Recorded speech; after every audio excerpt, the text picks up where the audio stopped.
हरे कृष्णा दंड प्रणाम। भगवत गीता के अध्याय 2 के श्लोक संख्या 22 के बारे में हम विचार करेंगे। ओम अज्ञानतिमिरान्धस्य ज्ञानाञ्जनशलाकया चक्षुरुन्मिलितं येन तस्मै श्री गुरुवे नमः। नमो विष्णुपादाय कृष्णप्रेष्ठाय भूतले श्रीमते भक्तिवेदांत स्वामिनिति नामने।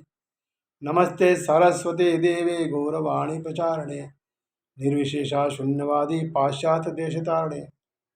जय श्री कृष्ण चैतन्य प्रभु नित्यानंद श्री अद्वैत गदाधर श्रीवासादि गौर भक्तवृंद।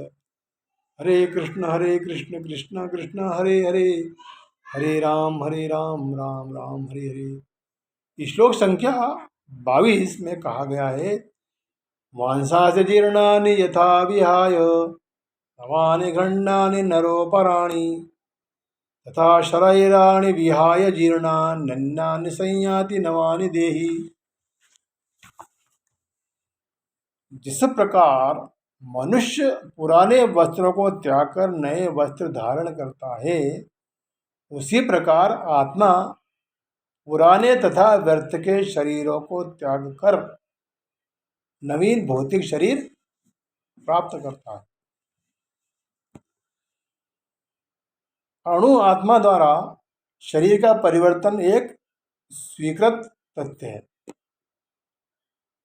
आधुनिक साइंटिस्ट तक जो आत्मा के अस्तित्व पर विचार और विश्वास नहीं करते, पर साथ ही हृदय से शक्ति साधन की व्याख्या भी नहीं कर पाते, उन परिवर्तनों को स्वीकार करने को बाध्य हैं जो बाल्यकाल से कौमारावस्था और फिर तरुणावस्था तथा वृद्धावस्था में होते रहते हैं।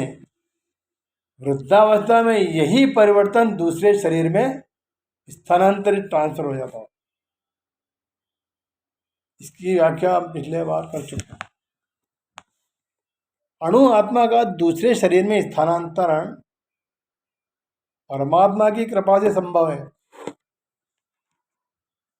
परमात्मा अणु आत्माओं की इच्छा की पूर्ति उसी तरह करते हैं जिस प्रकार एक मित्र दूसरे मित्र की इच्छा पूर्ति करता है। मुंडक उपनिषद और श्वेताश्वतर उपनिषदों में आत्मा तथा परमात्मा की उपमा दो मित्रों से की गई है, दो मित्र पक्षियों से की गई है जो एक ही वृक्ष पर बैठे हैं। उनमें से एक पक्षी यानी अणु आत्मा वृक्ष के फल को खा रहा है और दूसरा पक्षी यानी भगवान अपने मित्र को देख रहा है। यद्यपि दोनों पक्षी समान गुण वाले हैं, किंतु इनमें से एक भौतिक वृक्ष के फलों पर मोहित है, किंतु दूसरा अपने मित्र के कार्यकलापों का साक्षी मात्र है। कृष्ण साक्षी पक्षी हैं और अर्जुन फल भोक्ता पक्षी।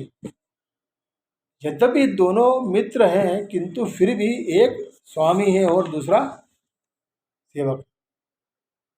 अणु आत्मा द्वारा इस संबंध की विस्मृति ही उसके एक वृक्ष से दूसरे पर जाने या एक शरीर से दूसरे शरीर में प्रवेश करने का कारण है।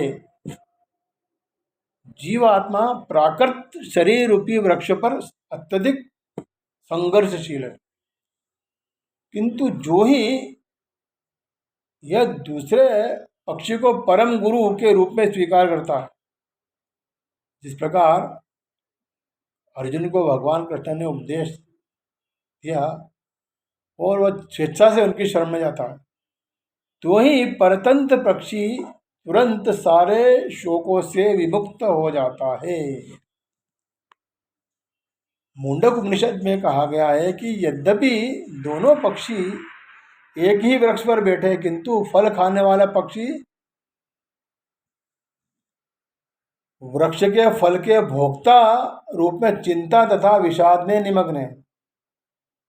यदि किसी तरह वह अपने मित्र भगवान की ओर उन्मुख होता है और उनकी महिमा को जान लेता है, तो कष्ट भोगने वाला पक्षी तुरंत समस्त चिंताओं से मुक्त हो जाता है।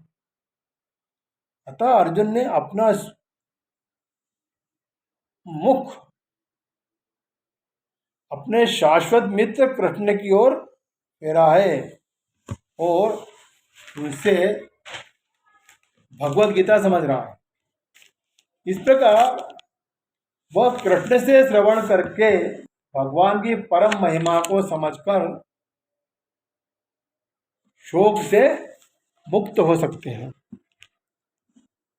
यहाँ भगवान ने अर्जुन को उपदेश दिया है कि वह अपने पितामह तथा गुरु के देहांतरण पर शोक न करें, अपितु उसे इस धर्म युद्ध में उनके शरीरों का वध करने में प्रसन्न होना चाहिए, जिससे वे सभी प्रकार के शारीरिक कर्म फलों से तुरंत मुक्त हो जाएं। बलिवेदी पर या धर्म युद्ध में प्राणों को अर्पित करने वाला व्यक्ति तुरंत शारीरिक पापों से मुक्त हो जाता है और उच्च लोगों को प्राप्त होता है। अतः अर्जुन का शोक करना युक्ति संगत नहीं कहा जा सकता।